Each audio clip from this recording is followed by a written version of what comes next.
Okay, I'm gonna try and keep this quick. Turns out I was just completely wrong about where things stood, because Tommy was in the driver's seat, and then he got all the way there, and amazingly, despite the fact that Dean actually had the momentum, he carries the victory. So congrats, dude. No, he wasn't on the top picks. The merge episode made me depressed enough that I decided that I didn't want to do top picks, especially since one person that I might have put on there, Aaron, I was pretty sure he was going to go. He went the next episode. But Dalton Ross finally got his streak ended. That's pretty nice. So, in the aftermath of Dan getting booted, everyone gets brought to the Island of Idols, but it seems like they were going to do this anyway, given how they dropped an idol there. But the big question is, how would they have fit in another immunity challenge along with this? I mean, like, it is possible that they came up with it, but they would have had to have come up with that in like 12 hours, which, okay, it is long enough to paint a few things red, carve a couple H's into bamboo, and do all that. You can easily do that in 12 hours, even with just Survivor equipment.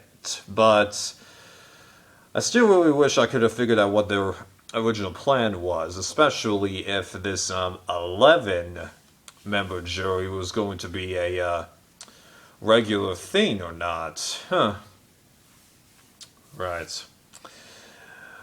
So Dean ends up finding the idol after Tommy made the mistake of telling him about it, and then he even goes on to win immunity. So it's just crazy how much power he had in that situation. But then the odd thing happens in that he goes along with the majority to vote out Janet. Now, in hindsight, I figured out what the deal was because turns out Janet was awesome at making fire. So if she had made it through the final five, she's in the final three and then has one heck of a case with the jury because just based on the edit, I wouldn't have guessed this, but she, along with Lauren, had actually a much better chance with the jury than I thought I did. Oh, granted, I thought that Lauren had a better shot than Tommy, but I wasn't sure how she would stack up against Dean, but as it turns out, it doesn't even matter. Had either of those two made it, they would have floored those two guys. So, in hindsight, it makes sense, but I think that the edit could have done a little better to get us into his mind. Because he's like, I got the power. And then we don't really see him do all that he could with it. Now, what he did do, in hindsight, it makes perfect logical sense. But it just goes to show that he's a bit of a wild card. Granted, Nora is a wild card, but for entirely different reasons. Not to say that that's a bad thing, but I still would have liked to have known a little bit more because there was a method to this guy's madness. It's not perfect, but there's something there. You can't just brush him off as a goat, you know. He had the ability to do something, it just didn't work out that way. Hmm? Okay. Then Nora, surprisingly, takes the last immunity. I thought for sure Dean would get to that, but no one could figure out that Don could trap shit. Nah.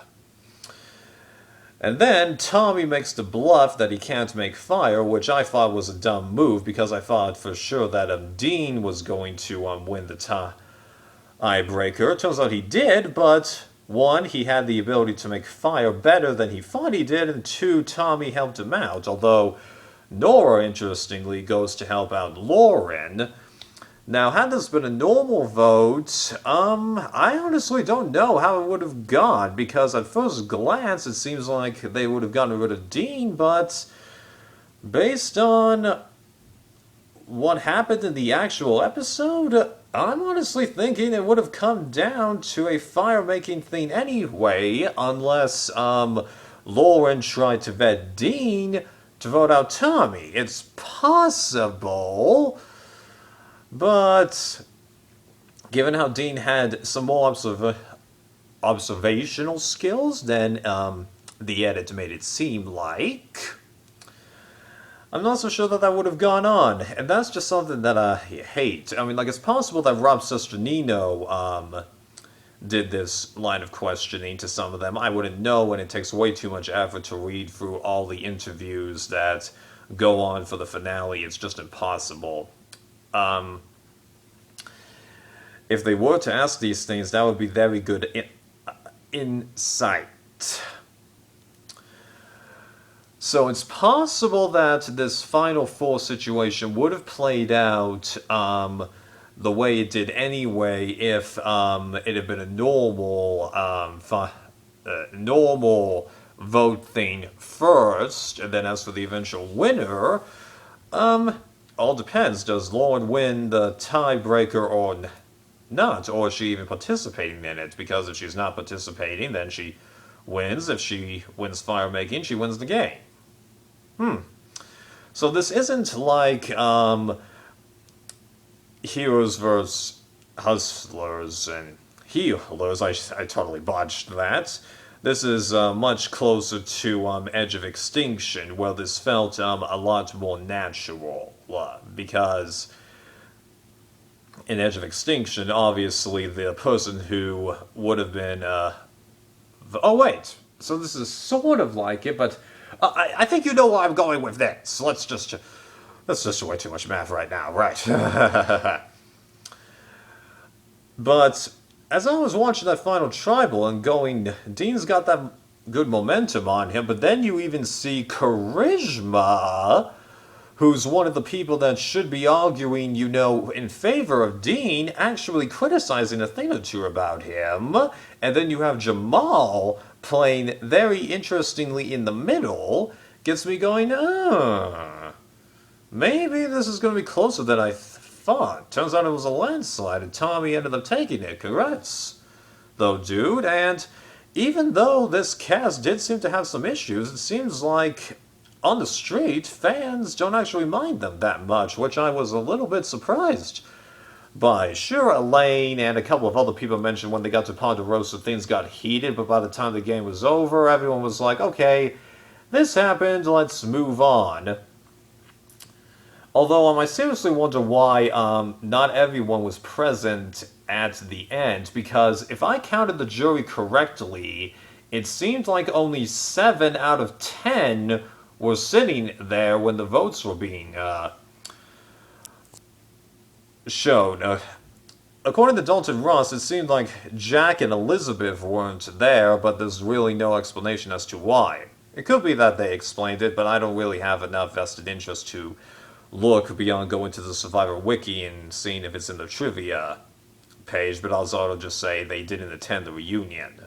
But I think they simply chose not to go, which is odd given the 10 grand before tax bonus that they get, but I guess that their feelings were more complicated than that, or who knows, maybe it was even work obligations. It's possible.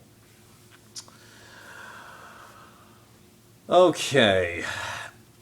And then we get to the reunion, Sai giving out even more money, which I've actually learned because she earned all this money herself and giving it to everyone else, it's tax-free. So technically, Elaine and Janet earned more money than Dean got. That's a little surprising, isn't it?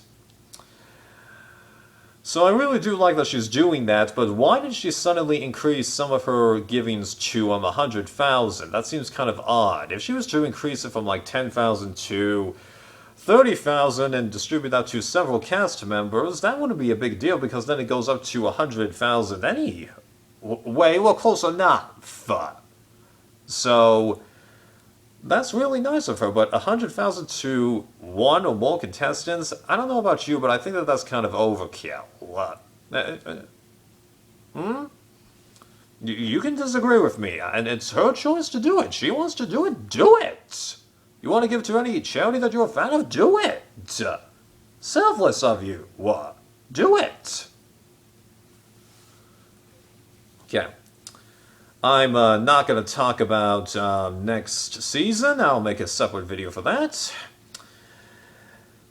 And then we get to, again, the elephant in the room, where Jeff admits, like with other contestants, that they should have done more and didn't address the issue. And I'm with them, because here's the problem. A lot of you would disagree with me with this, but if they had done what I thought they were going to do in the Merge episode and removed Dan then, honestly, I think we would have gotten over this, because I got over it because of the edit and white privilege. Okay, I freely admit to that, but I had begun to think, when I was in the penultimate episode, I'm like, someone is supposed to get removed from this season, but this is the next to last episode. How can you,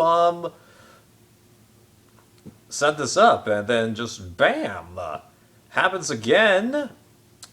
He claims it was inadvertent according to a random article that I found on people.com that was linked in Wikipedia.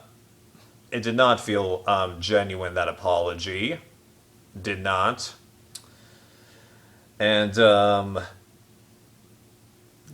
you really should have removed him then and addressed the issue, because in Worlds Apart, when they were addressing Dan, haha, then they did a much better job of taking care of it, along with addressing the other complaints that resulted from Will and Rodney. Once we got to the reunion, we had all forgotten about what Rodney had done, and when the reunion was finished, everyone except Jen had forgiven Dan, but Jen was the person that Dan had bothered the least out of all those 9 people that he bothered. 5 blue collars, white collars that made the merge, Jen. If 8 out of the 9 people can forgive Dan genuinely for what he did, I can forgive that Dan. This Dan, no. And like I did say that I defended his words somewhat. The key word is somewhat. There wasn't that much that I was defending them there, because even then, I could tell that he could have done more, but what he could have done, I couldn't have told you that. I couldn't have. Right. There might have been one more thing I had to say on the subject, but I'm not gonna say that. And it's such a bummer that this issue ended up rearing its head during this season, because here's the ironic thing. This is the season that I got the best read on and felt most comfortable with since Millennials vs. Gen X. Yeah. Now granted, I did feel more comfortable with Triple H before this, but then splitting the twist of the fire making on us, and then having the person who would have been voted out normally win the game, sank that season. This season, it's something completely unrelated to the game that is sinking this season, because if we hadn't had that issue, I wouldn't really have much complaints about this season at all. Yeah, I didn't have faith in this cast at the beginning. What happened? I got faith. They're not perfect, do not get me wrong, okay? And could the edit have done a little bit more to make me comfortable with... No, not comfortable.